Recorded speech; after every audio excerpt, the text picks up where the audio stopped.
video is going to review the number e, which was a special number called Euler's number that we reviewed in Chapter 8. After we had discussed exponential growth and decay, we moved to the number e because it's actually an example of something that shows up with exponential growth and decay.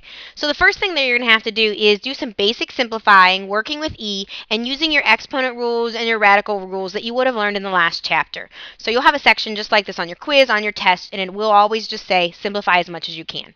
So for the first one, you're going to add exponents. So the 4 is not going to change. You're still going to have the 4. And then you have to add exponents. So you're adding x plus the 2x minus 1. So your exponent is going to be e to the 3x minus 1. And that's all you can do. All you can do for that one is just add exponents of e's. For the second one, you're doing a radical. So first thing I'm going to work with is the 25. The square root of 25 is 5. And then when I work with e, I want to remember that with radicals, it is power divided by root. So I'm going to have 10x as the power. The root is 2. It's understood to be 2. So I get e to the 5x is my exponent. The third one, we're going to cube out. So I'm going to take 2 cubed, which is 8. And then with the e's, I'm going to use my exponent rules. I'm going to multiply my powers together. So I get negative 12x. And then my last step, if you notice in the directions, do not leave negative exponents, is I'm going to rewrite it by moving the e to the bottom. So it'll be 8 over e to the 12x. The 8 does not move. It does not have a negative exponent. The next one we're going to square out. So we're going to take negative 2 and square it. We get a positive 4. And then I'm going to multiply exponents together. So I'm going to take 3x squared times 2, which is 6x squared. So I'll have e to the 6x squared. The next one, I'm going to reduce my numeric part first. So 12 over 20, they're both divisible by 4. So we get 3/5. And then this time with my exponents, I'm going to subtract. Now remember, there's nothing written here, but it is understood to be a 1. So my exponent is going to be 5x minus 1. There's nothing I can do with that, so I'm going to leave it as e to the 5x minus 1. I could write my answer like that, or I could write my answer like this, 3/5, and then next to it, e to the 5x minus 1. And then finally, my last one, I'm going to multiply the 5 and 2 together first, so I get 10. I'm going to add exponents of the e's, so I get e to the negative 4. However, I cannot leave it like that because it has a negative exponent, so my final answer is 10 over e to the 4th. So that's just a basic simplifying, just using all of your exponent rules, all of your radical rules that we learned in Chapter 7, applying them to when we're working with the number e. The next thing you'll have to do is be able to work with graphs, and this is just like the previous section. First thing you want to do is graph it on your calculator so you can get a look of what you're seeing. So I'm going to go to y equals, get rid of any of the previous graphs that you had in there, type in 1/3.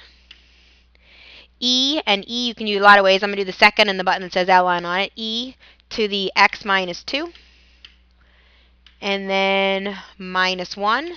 I'm going to rezoom because I'm not sure the last thing that I graphed, so I'm going to hit zoom 6. So here is my graph. It is a growth graph. It is going up. We know that with exponential growth and decay, my domain is always all real numbers. We know the asymptote is the number at the end. So the first thing I'm going to do here is kind of circle this. So that tells me my asymptote is at y equals negative 1. I already said my domain is all real numbers. My range is everything that is above the asymptote. You can see on the picture that it's everything above negative 1. So y is greater than negative 1. My intercept, I'm going to use my calculator, hit the trace button. It's already at the value. If it wasn't, you could hit 0 and enter. So it's at negative 0.955. So almost at negative 1. On my graph, I'm going to graph my asymptote. Just kind of show you where I don't want that graph to cross. I'm going to put my intercept right above that asymptote. And I'm going to draw that it's very close, kind of hovering over that, goes through the intercept, and then a rapid increase. Very similar to what you would have done in the last section. And then the last thing you have to do is you have to be able to apply E, and the most common application of it is when we're dealing with compound interest that is something called compounded continuously, meaning you are making your interest on your interest immediately. It is not by the minute or the second or the hour or the day. It is instantaneously. That formula, often referred to as the APERT formula, because that's what it looks like when you write it out. P stands for principal, the amount you're investing. R stands for interest rate, and T stands for time. So my model is 650. E to the interest rate is 4.5, so 0.045 T. That's my model. Second part wants to use that model to figure out how much I'm going to have after 3 years. So I'm just going to come down here and write it. So it'll be 650 e to the 0.045 times 3. So on my calculator, just to figure out the computation, I'm going to type in 650 e to the 0.045 times 3. After 3 years, I have $743.95. And again, that should make sense. My money is going up, so it should be bigger than what I started with, but it shouldn't be huge. I have not like tripled my money or come up with thousands and thousands of dollars. And then the last part is using the graph. I want to use the graph to make a prediction. How long is it going to take to get to $1,000? So here is when I go back to my calculator, and I'm going to